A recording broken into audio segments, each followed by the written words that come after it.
십자가에 죽으시고 부활하신 예수님은 하늘에 오르시어 하나님 보좌 우편에 앉아 계십니다. 그리고 만왕의 왕이신 예수님께서는 세상의 끝날이 이를 때에 반드시 이 세상에 다시 오실 것임을 약속하셨습니다. 요한계시록 22장 20절에서 예수님께서는 그의 사랑하는 제자인 사도 요한에게 이렇게 말씀하십니다. 이것들을 증언하신 이가 이르시되 내가 진실로 속히 오리라 하시거늘 아멘 주 예수여 오시옵소서 말씀합니다. 또 데살로니가전서 5장 2절을 보면 주의 날이 밤에 도둑같이 이를 줄을 너희 자신이 자세히 알기 때문이라 말씀합니다.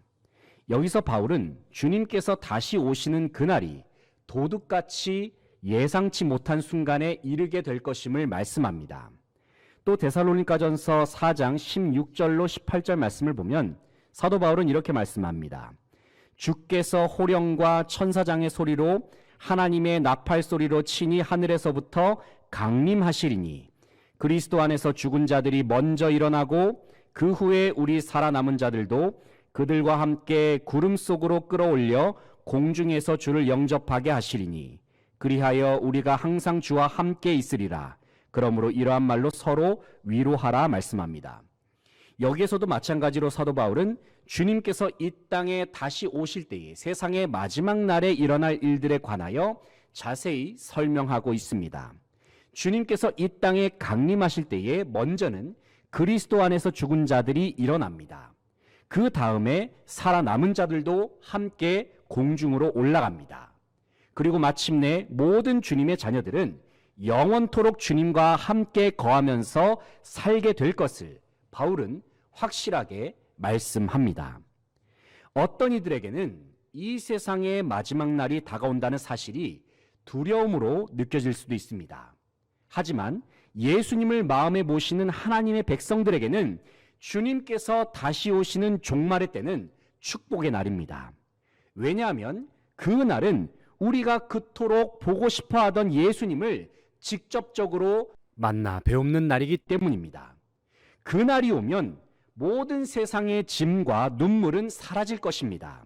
그리고 그 날이 오면 우리의 모든 불완전함과 연약함은 완전한 모습으로 완성될 것입니다.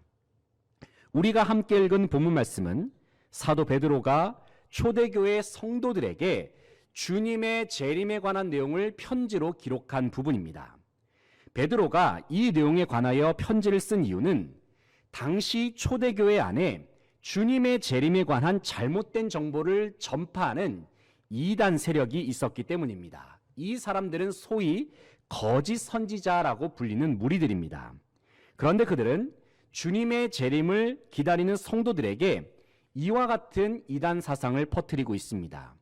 주님이 재림한다는 약속이 도대체 세상에 어디 있느냐? 그런 바보 같은 말을 믿고 사는 너희들도 참 어리석구나. 그런 쓸데없는 일에 괜히 시간을 낭비하지 말면서 살아라. 라는 식으로 교회 안에 혼란을 조장합니다. 사실 당시에 거짓 선지자들이 이러한 말을 늘어놓는 데에는 그만한 이유가 있습니다. 왜냐하면 자기들이 이 세상을 한번 살아보니까 주님이 다시 오실 조짐이 도무지 발견되지 않는 것입니다.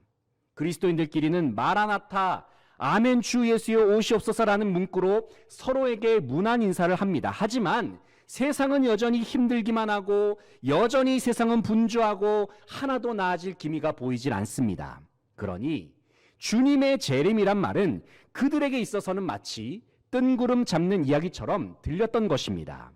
하지만 이러한 거짓 선지자들의 주장에 관하여 사도 베드로는 하나님의 시간 개념과 인간의 시간 개념은 질적으로 차원이 다르다고 주장합니다. 그러면서 베드로는 다음과 같은 변론을 제기합니다. 오늘 본 말씀 8절 말씀을 함께 읽어보겠습니다. 8절 말씀 시작.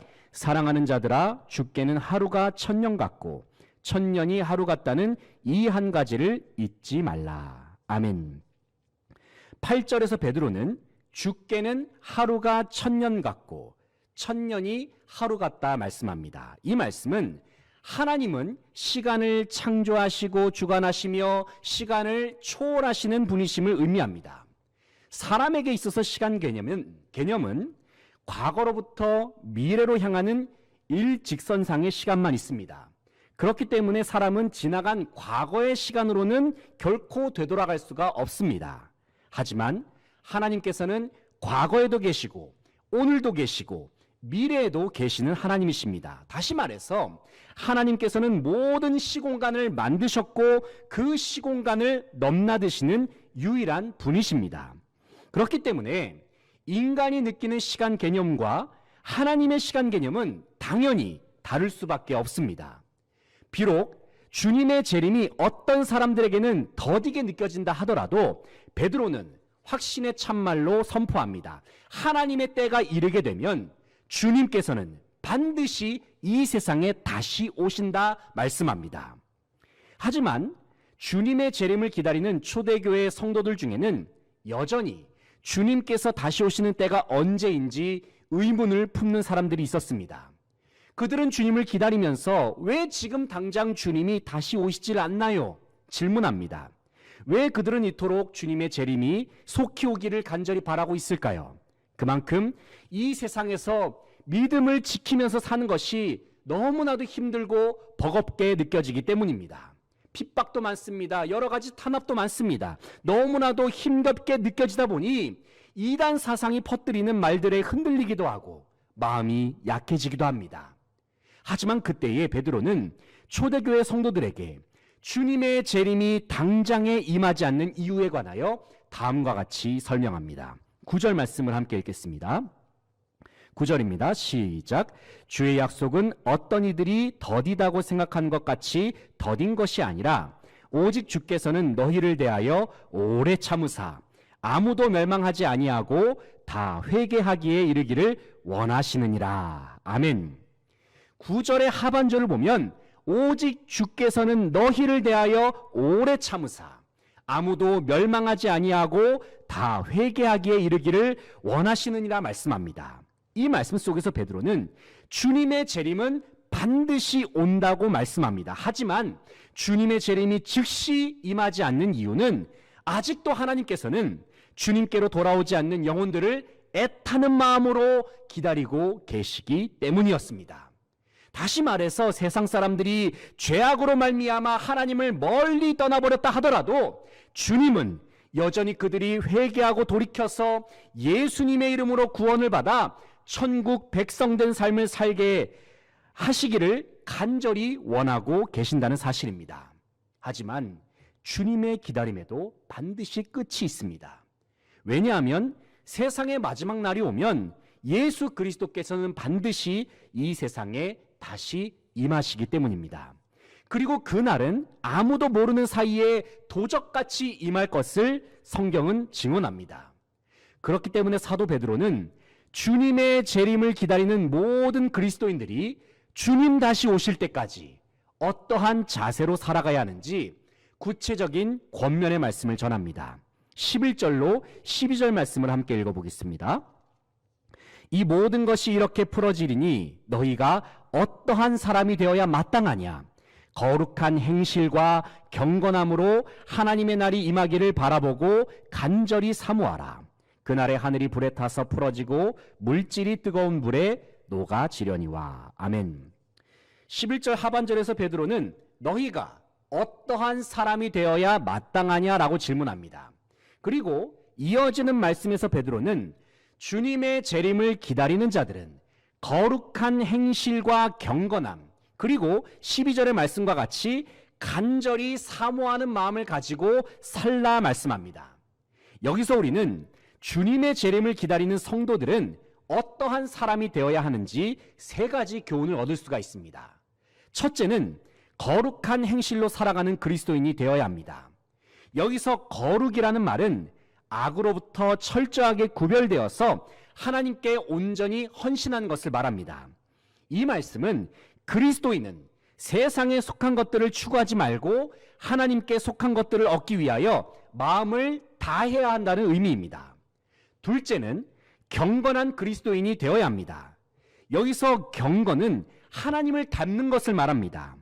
우리가 세상으로부터 거룩하게 구별되어야 하는 것은, 구별되어야 하는 궁극적인 목적은 바로 하나님을 닮는 것입니다.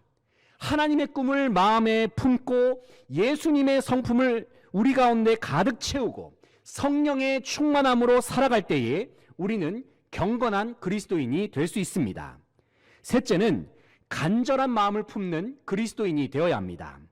우리는 이 세상을 살아가면서 예수님을 간절한 마음으로 바라보고 구할 수 있어야 합니다. 뜨뜻미지근한 신앙으로 주님을 바라보는 것이 아니라 주님 없이는 난 아무것도 아닙니다. 주님이 함께하지 않으면 난 아무것도 할 수 없습니다. 그 마음가짐으로 우리는 주님을 의지해야 합니다. 거룩한 행실, 경건함, 그리고 간절한 마음으로 주님을 기다릴 때에 우리는 다시 오실 주님을 참 소망과 기쁨 가운데 맞이할 수 있습니다. 주님을 맞이하는 것은 마치 중요한 손님을 맞이하는 어떤 사람의 모습과도 같습니다. 귀한 손님을 맞이하는 사람은 결코 자신의 옷을 대충 입지 않습니다. 그 손님을 만나기 위해 가장 귀한 옷을 꺼내서 단정한 모습을 갖춥니다. 그리고 그 손님이 정말 나에게 있어서 소중한 존재라고 한다면 그 마음속에 그분이 언제 오실까? 언제쯤 그분을 만날 수 있을까? 손님을 기다리고 기대하는 마음으로 가득할 것입니다. 우리가 세상의 마지막 날에 만나게 될 예수님은 이 세상 그 어떤 손님과도 비교할 수도 없는 분이십니다. 그런 주님을 우리가 맞이하는데 우리는 결코 더러운 옷으로 주님을 맞이할 수는 없습니다. 예수님을 맞이하는데 우리는 더러운 옷으로 주님을 맞이할 수가 없고, 베드로의 말씀과 같이 우리는 거룩한 행실의 옷, 경건함의 옷, 그리고 간절한 마음의 옷을 갖춰 입을 수 있어야 한다는 것입니다. 왜냐하면 우리가 맞이할 주님은 이 세상 그 누구보다도 저와 여러분을 사랑하시기 때문입니다. 주님은 저와 여러분에게 모든 것을 아낌없이 내어주셨습니다. 무엇보다도 주님은 저와 여러분에게 아름다운 하나님의 나라를 영원한 유업으로 허락하셨습니다. 아무런 소망이 없고 죄와 사망의 권세로 말미암아 영원한 지옥의 구렁텅이에 떨어질 수밖에 없었던 우리를 예수님께서 십자가의 피로 구속하셨습니다. 그리고 부활하셔서 하늘 보좌 우편에 계신 주님은 우리에게 성령을 보내주셔서 그리스도의 마음을 갖게 하셨습니다. 더 나아가서 우리의 마음에 직접 찾아오신 주님은 우리를 성전 삼으셔서 우리로 하여금 하나님의 나라 그 자체로서 살게 하셨습니다. 이와 같은 주님의 한량없는 은혜와 사랑을 생각할 때에 우리는 주님께 감사하지 아니할 수 없고 지존하신 주님의 이름을 높여 찬양하지 아니할 수 없습니다. 그렇기 때문에 우리는 베드로의 말씀처럼 다시 오실 주님을 기다릴 때에 최대한 아름다운 모습으로, 멋진 모습으로 맞이하기에 힘쓸 수밖에 없습니다. 본문 14절에서 사도 베드로는 말씀합니다. 그러므로 사랑하는 자들아, 너희가 이것을 바라무나니 주 앞에서 점도 없고 흠도 없이 평강 가운데 나타나기를 힘쓰라. 여기서 베드로는 주 앞에서 점도 없고 흠도 없이 평강 가운데 나타나기를 힘쓰라고 말씀합니다. 사람이 어떻게 주님 앞에 흠 없이 거룩한 모습으로 설 수 있습니까? 분명한 사실은 인간 스스로의 힘으로는 결코 자기 자신을 깨끗하고 거룩하게 만들 수 없습니다. 그러면 어떻게 해야 주님 앞에 섰을 때에 점도 없이 흠없는 거룩한 모습으로 우리가 주님을 맞이할 수 있을까요? 이 질문에 대하여 베드로는 오늘 본문 18절에서 가장 확실하고도 유일한 답을 제시합니다. 그 해답은 바로 오직 예수 그리스도입니다. 본문 18절 말씀을 함께 읽겠습니다. 18절입니다. 시작. 오직 우리 주 곧 구주 예수 그리스도의 은혜와 그를 아는 지식에서 자라가라. 영광이 이제와 영원한 날까지 그에게 있을지어다. 아멘. 18절에서 베드로는 모든 그리스도인들에게 권면합니다. 오직 우리 주 곧 구주 예수 그리스도의 은혜와 그를 아는 지식에서 자라가라 말씀합니다. 어떻게 우리가 주님 앞에 거룩한 모습으로 설 수 있습니까? 바로 예수 그리스도의 은혜를 알고 예수 그리스도를 아는 지식으로 충만할 때에 우리는 마지막 때에 다시 배없는 사랑하는 주님 앞에 가장 멋지고 아름다운 모습으로 설 수 있습니다. 이러한 의미에서 우리의 인생에 있어서 가장 중요한 삶의 목표는 오직 예수 그리스도가 되어야 합니다.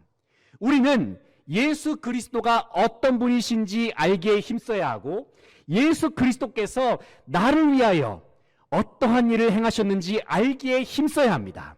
그리고 예수님은 지금 무엇을 하고 계시며 장차 무엇을 행하실 것인지에 대하여 알기에 힘써야 합니다. 무엇보다도 우리는 예수 그리스도를 아는 지식 안에 거하기에 힘써야 하고, 예수 그리스도를 내 마음의 중심에 모시기에 힘써야 합니다. 그렇기 때문에 우리는 주님 앞에 거룩한 모습으로 서고자 할 때에 오히려 자기 힘과 노력으로 애써왔던 모든 것들을 다 내려놓을 수 있어야 합니다. 우리가 해야 할 일은 나 자신을 온전히 십자가에 못 박고 오직 부활하신 예수님만을 의지하는 것이며, 우리 모두는 부활하신 예수 그리스도만을 바라보면서 주님의 이름과 마음으로 살기 위하여 힘써야 합니다. 오직 우리 주 예수 그리스도의 은혜와 그를 아는 지식 안에서 살아갈 때에 저와 여러분은 마지막 날에 다시 오시는 주님을 영원한 기쁨과 충만한 영광 가운데 맞이하게 될 줄로 믿습니다. 사랑하는 성도 여러분, 저와 여러분은 장차 이 땅에 다시 오실 신랑 되신 예수님을 기다리는 신부들입니다. 주님이 이 땅에 다시 오시는 그날은 분명 도적같이 임할 것입니다. 만약에 주님이 당장 오늘 밤에 임하신다면 우리는 지금의 모습이 당장 가장 아름다운 모습이라고 떳떳하게 주님 앞에 보여드릴 수가 있습니까? 특별히 주님은 우리에게 점도 없고 흠도 없는 거룩한 모습으로 준비될 것을 주문하십니다. 거룩한 행실, 경건한 생활, 간절한 마음으로 다시 오실 주님을 맞이할 것을 원하십니다. 하지만 이 모든 것은 결코 우리의 힘과 노력으로 되지 않습니다. 오직 예수 그리스도의 은혜를 깨닫고 예수님을 아는 지식이 충만할 때에 우리는 이 세상 속에서 진정한 그리스도의 신부로서 살아갈 수 있습니다. 오직 예수 그리스도로 충만하고 예수 그리스도 안에서만 살아가는 저와 여러분 되시기를 소망합니다. 오직 예수님만 바라보고 예수님만 의지하고 예수님만 알아가기에 더욱 힘쓰시기를 바랍니다. 그래서 우리 모두가 주님 다시 오시는 그날에 기쁨으로 주님의 얼굴을 배우면서 주님 품에 안기면서 주님께서 예비하신 완전한 승리와 영원한 영광을 취하고 누리는 모든 수지광성의 성도들 되시기를 간절히 바라고 소망합니다. 함께 기도하시겠습니다. 주님 감사합니다. 주님께서 우리의 삶 가운데 믿음을 허락하시고 특별히 우리를 성전 삼으셔서 부활하신 주님께서 날마다 우리의 삶 가운데 함께 하시고 우리 안에 거하여 주시니 참으로 감사를 드립니다. 우리는 이 세상을 살아가면서 다시 오실 주님을 바라보면서 살아갑니다. 주님 다시 오실 그때에 우리는 어떠한 모습으로 주님 앞에 서야 하는지 우리가 다시 한번 말씀을 통해서 생각해 보았습니다. 우리가 거룩한 모습으로 주님 앞에 서기 위하여 아버지 하나님 더욱 예수 그리스도를 우리가 알게 하시고 주님의 은혜를 충만하게 누리면서 살아가는 모든 죄 백성들 되게 하여 주시옵소서. 그래서 예수 그리스도의 이름에 의지하여 다시 오실 주님 앞에 점도 없고 흠도 없이 평강 가운데 주님 앞에 설 수 있는 모든 수지강성의 성도들 다 되게 하여 주시옵소서. 예수 그리스도를 믿는 믿음으로 승리하게 하시고 험한 이 세상 가운데 담대한 믿음으로 승리하면서 살아가는 모든 성도들 다 되게 하여 주시옵소서. 감사와 찬양과 영광을 돌려드리며 예수님의 이름으로 기도합니다. 아멘.